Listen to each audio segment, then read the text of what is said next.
Hi, YouTubers. The Advanced Chocolatier here. I know I'm not talking about chocolate, but I'm making molds for chocolate, so it still belongs on the chocolate channel. I want to discuss whether you should use a gallon unit or a trial unit. When you're first trying something out and when it's your first time, I think you should buy a trial unit. I know it's more expensive per pound than a gallon unit, but you can lose a lot of money if you're not careful.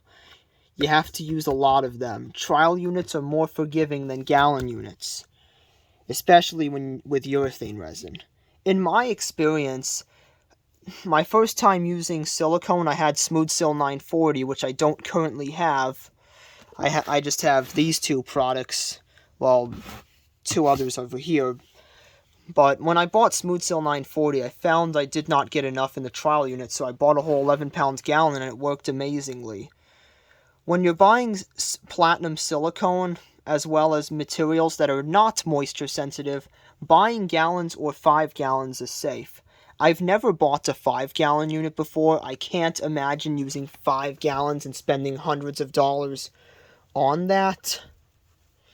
And the reason is because I'm just an individual. How can I handle anything bigger than a gallon of silicone? And you don't even save much money buying 5 gallons. It's almost the same price. I mean, yeah, you get a little bit of a bulk discount. Gallon units are a much better... Gallon units, you save about $40 versus buying the same amount of trial units needed to equal it. But here's what you have to keep in mind when you buy gallon units.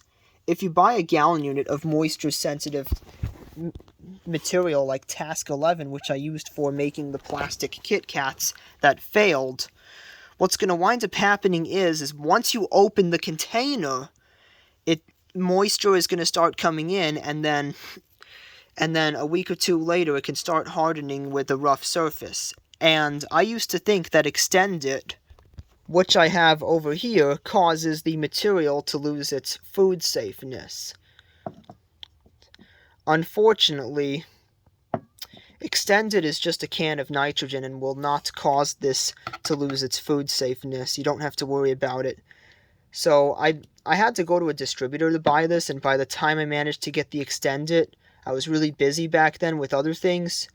It was already too late. The Smooth On Task 11 was moisture contaminated, and I just lost $200 to a gallon. Well, I lost a little less than $200 because I guess it was an experiment. So, ever since I lost $200 to urethane resin, because of my humid environment where I'm working, because I don't live in a room with all the moisture taken out, I'm done buying urethane resins. I will gladly stick to epoxy resins. I can get a whole gallon for much cheaper. Because if I ever want to use Task 11, I'm going to have to buy a bunch of trial units. Because once you open it up, you only have like a few days to use it, even with the Extended. I would not chance it. So be very careful when buying gallon units of moisture-sensitive material. On the other hand, though, this silicone's about 8 months old because I was very busy. Do not let silicone get this old. Over time, the silicone will expire and will not cure. The Smooth Sil 950 still cures perfectly fine, and it's still exactly the same as you see here. Smooth Sil 950, food safe material. It's no longer a whole gallon because I used a lot of that material. I think I have like 7.4 pounds left, but nonetheless, I plan to mix up the rest of it at some point when I have all my negative molds. I think I'm going to mix it up in 2 batches, though.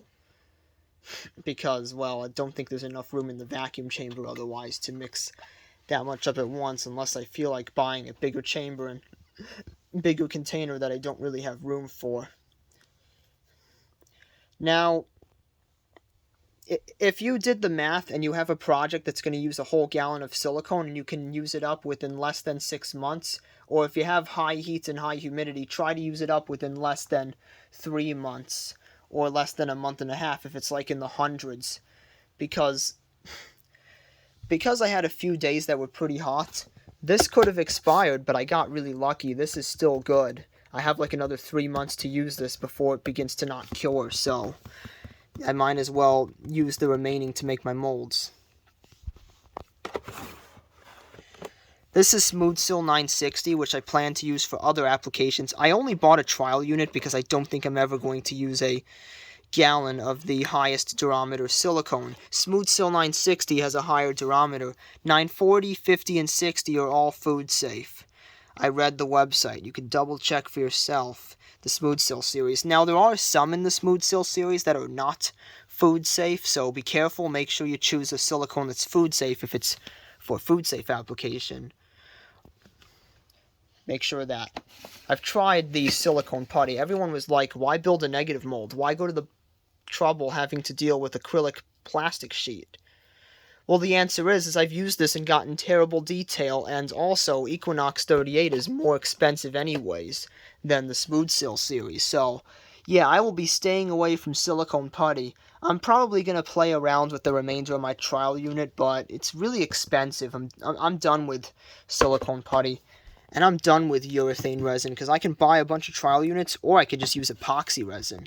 I have the manual for the epoxy resin. I can't show the box because it has my address on it. They shipped it in the same box it normally comes in. I ordered it from Amazon. This is my favorite one that's food safe. Now, you should not use this resin to eat off of. It is not really that food safe, but it's food safe enough for a negative mold to be used for the plastic models. So, yeah, I can use epoxy resin to make plastic Kit Kats along with other plastic models, build negative molds, and then fill them in with silicone. If you think this video does not make sense, I'll have a future video coming out on the whole project. But I'm talking about an important topic that many should really cover, and I'm going to tell you the most important thing about buying silicone molds. Those cheap silicone molds on Amazon are too good to be true. For all of you that want to complain that these products are expensive, the reason these are expensive is because, well, the company gets away with it. Smooth-On's like the only company that sells silicone. Also, they provide technical support and help you. And another reason silicone's expensive is you have to buy by the barrel if you want to get it cheaper. Not by the trial or gallon. You have to buy by the barrel, which none of us can do. I think that guy Nate from the internet who used to work for the King of Random, I think I remember him saying he bought silicone by the barrel. I can't do that, unfortunately. I have to pay these really high prices, which is really a bummer. But what are you going to do? That's part of the deal when it comes to silicone. And one more thing to mention, and back to silicone being too good to be true. There's two different silicones you can go with. Platinum silicone and peroxide silicone. You probably know which one's better based on which one I have. And the answer is platinum silicone's better, because peroxide silicone is used in the majority of the FDA food-safe molds. But the problem with peroxide silicone is that with peroxide silicone, what's going to wind up happening is that it's harder to cure. You need a lot more chemicals to make it cure, and chemicals can leach into food and make you sick. Platinum silicone, you're never going to have that problem. There is a thing called platinum poisoning if the silicone is not properly mixed and if you do a bad job making the mold. So I always make sure the silicone's evenly mixed when I'm producing silicone molds, and I follow the proper food safe guidelines. It's not FDA certified though, because the user has to be food safe. The user has to be certified. These products are food safe, this one, and this one. But me, the user, has no certification to be making these molds. Therefore, that certification gets lost. I always choose the food safe ones just for safety. I think you can get away with any platinum silicone, but I go with the food safe ones because you never know what chemicals they're hiding. And they have a lot of nice food safe ones you can go with. Food safe platinum silicone, always a recommendation.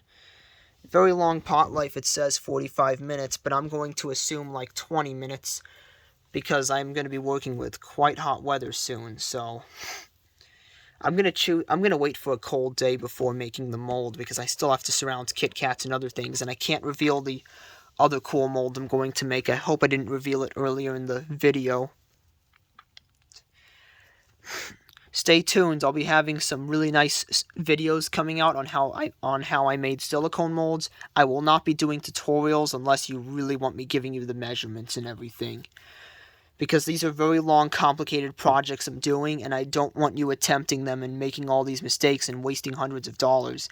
And a vacuum chamber alone is $600, but I bought one because, if a gallon of silicone is going to be like $200 after shipping and taxes, well, back then Smooth Sil 950 was expensive, but it went down by $20 recently, so I'm going to try to get another gallon of Smooth Sil 950 once I finish up this old one.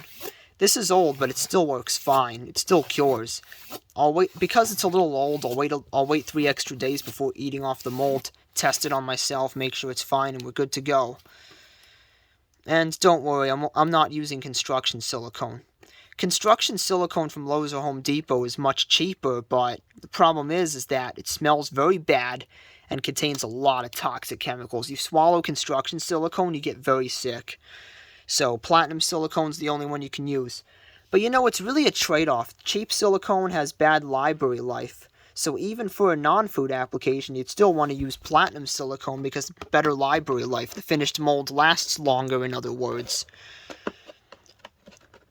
I know the video's getting to 11 minutes long, sorry about that. For those who had patience to stick in, you are legends who watched the video the whole duration. I think I covered everything now. I'll make another video if I didn't cover everything. Please don't forget to like, share, and subscribe.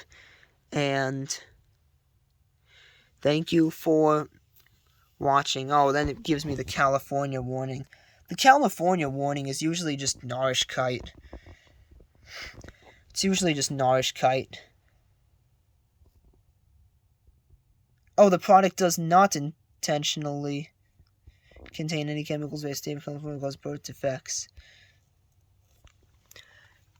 One thing I'd like to say about silicone before I end the video is I'm almost positive, I'm not 100% sure, don't give me hate if I'm wrong, but you see the liquid catalyst in this bottle over here? The catalyst, I'm pretty sure, is the toxic platinum part. However, when the silicone is fully cured, the toxins become trapped. Your body can't metabolize it. Even if you eat a tiny piece of the silicone, you'll most likely be fine. This is why you only use platinum silicone, and that's why for food-safe molds, they only give you platinum silicone.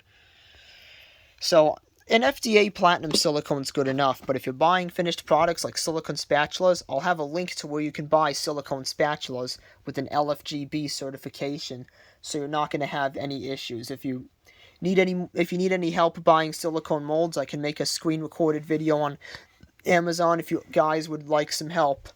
So, goodbye, YouTubers. Peace.